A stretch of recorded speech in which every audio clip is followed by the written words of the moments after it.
Record of Ragnarok only has 11 known fighters remaining in the tournament. 6 have their design revealed already, and there's a chance of one more god being added to the fighter list in the future.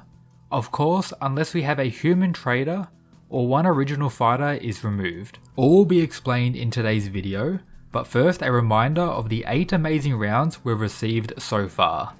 Thor vs Lu Bu, Zeus vs Adam, Poseidon vs Sasaki, Hercules vs Jack the Ripper, Shiva vs Raiden, Zero/Hajun vs Buddha, Hades vs Qin Shi Huang, and currently round 8, Beelzebub vs Nikola Tesla. Let's first begin with the remaining humans. Okita Tsuji is a Japanese fighter who was introduced in chapter 30 during the group fight of Team Buddha vs Team Loki.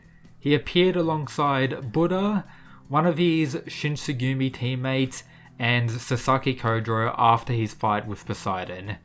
He seems to be quite small and hasn't really done too much since his introduction, just showing a few times here and there being excited by the fight and seems to be an absolute maniac.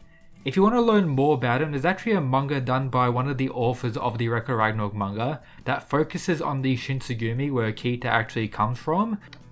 So with that in mind, he may have some author bias towards him in the tournament. Of course, he's a swordsman as well. We've had a few of those regarding the human side. Maybe a more speed-based fighter, we'll have to see, but I am of course excited and he has been kind of built up, I guess, the most regarding the human side at this point. Up next is Michel Nostradamus. Even though his design isn't my favourite whatsoever, his introduction hype is amongst the top in the whole story. Of course, he was introduced in chapter 55, right before the fight between Hades and Qin Shi Huang began. And this is what we got regarding his reveal. For some unknown reason, he destroyed the thing known as the Bifrost, which is a gate which separates heaven and hell, or Valhalla and Helheim. Being able to destroy this is one of the most insane feats we've ever seen in the story. A human being able to do that is unheard of in the story as well. Just very mysterious regarding him, and since then he was actually sent to Helheim until this tournament actually begun. But the hype for Nostradamus doesn't stop there. Brunhilde actually describes him as her Joker. So the Joker for the human side to, I guess, defeat the gods, meaning he is an absolute powerhouse.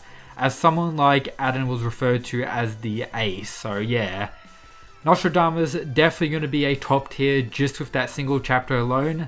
Since then, he's kind of been messing around. When he does say something, it hasn't really been majorly important, but he has had some shine in the Hades and Qin fight, and now even during Tesla and Beelzebub. So him fighting someone that's very strong is a very likely possibility. Then we also have Gintoki, who was revealed in chapter 65, with once again some of the most interesting stuff regarding his reveal and what was said about him.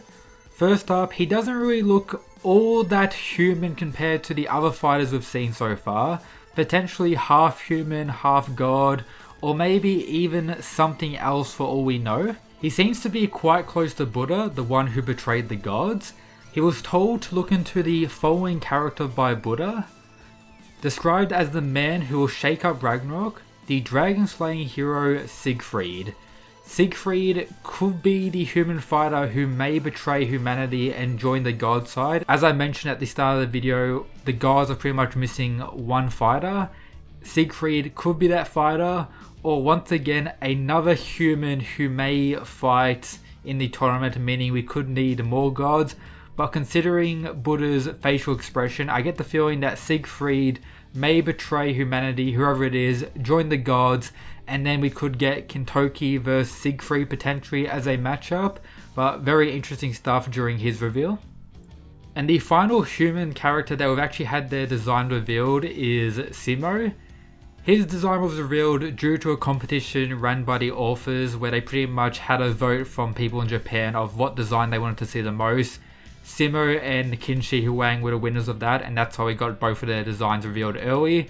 Of course, most people have been hyped for Simo ever since his name first appeared on the list. I've made multiple videos talking about him, even this one going over his real world history and what he may do in Record of Ragnarok. His design looks quite cool and I am very excited to see him. That leaves us with 2 more fighters who we have their names but we haven't had their design revealed yet. Of course we have RASPUTIN, my personal most anticipated fighter. Please reveal him soon, I'm begging, I need it. And LEONIDAS, another character who most of the fandom have been anticipating for quite some time now. He was mentioned early in the series as a potential powerhouse considering these implications, so LEONIDAS will most likely be a monster. Very excited for pretty much every human remaining, especially RASPUTIN and LEONIDAS. They're going to be hyped when we finally get their designs revealed. Did you know, I can kind of see through this mask right now, so you might as well subscribe for more fighting manga content. It's greatly appreciated, and of course leave a like, but goodbye. Now talking about the gods, we only have 2 who have been officially revealed. Of course we have Odin, who is the only remaining chief god left in the tournament. There's various theories regarding Odin and he has been quite suspicious in the series so far. Of course we have that scene of him after the whole Buddha vs Team Loki fight thing where he kinda went a little bit crazy. We have him getting triggered by the likes of Beelzebub with there being subtle implications about that.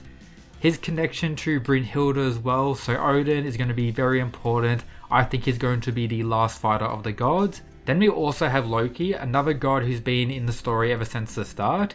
One of the 3 Norse gods in Record of Ragnarok. He's been shown quite a bit in the commentating department, during Adam vs Zeus, and once again during Shiva vs Raiden, and here and there at various other points. He's shown to be very triggered when the gods lose, and I've been expecting him to fight for quite a while now, and I'm surprised we haven't actually had Loki fight yet. We saw his transformation ability already and some idea of how he's going to fight during the little exchange between him and Buddha. So that's going to be pretty interesting. I think he's going to fight the likes of Akita, but we'll have to wait and see. Loki has been built up quite a bit as well. Then the 3 gods who we have their names but we haven't had their design revealed. We have SUSANOO. We know nothing about SUSANOO. He hasn't been mentioned outside of that one panel where his name was placed. Likewise with Anubis, just we got their names revealed on that panel early in the series.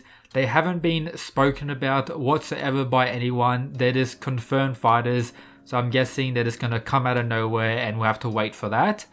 We also have Apollo, the last remaining Greek god. Will he lose like many other Greek gods? We'll have to wait and see. However, we did get this one panel in early Record of Ragnarok. This person is sitting next to Ares, another Greek god, so could this be Apollo? If it is, that would be pretty cool. Then we have the mystery fighter to kind of fix the issue regarding Buddha's betrayal. Of course, we had Adamas's return to the series, someone we all thought was dead. He is once again another Greek god. I don't think anyone wants him to fight. My current bet is that the person known as Siegfried will be a human fighter who betrays humanity and actually fights for the gods. Let me know what you think down below, but these are the remaining fighters in the Record of Ragnarok manga, and I guess anime if they ever catch up. We'll have to wait and see. But I hope you enjoyed. If you did, check out all the other stuff in the description, and shout out to the mad lads who support the channel via the Patreon. But yep, that's it guys. Peace.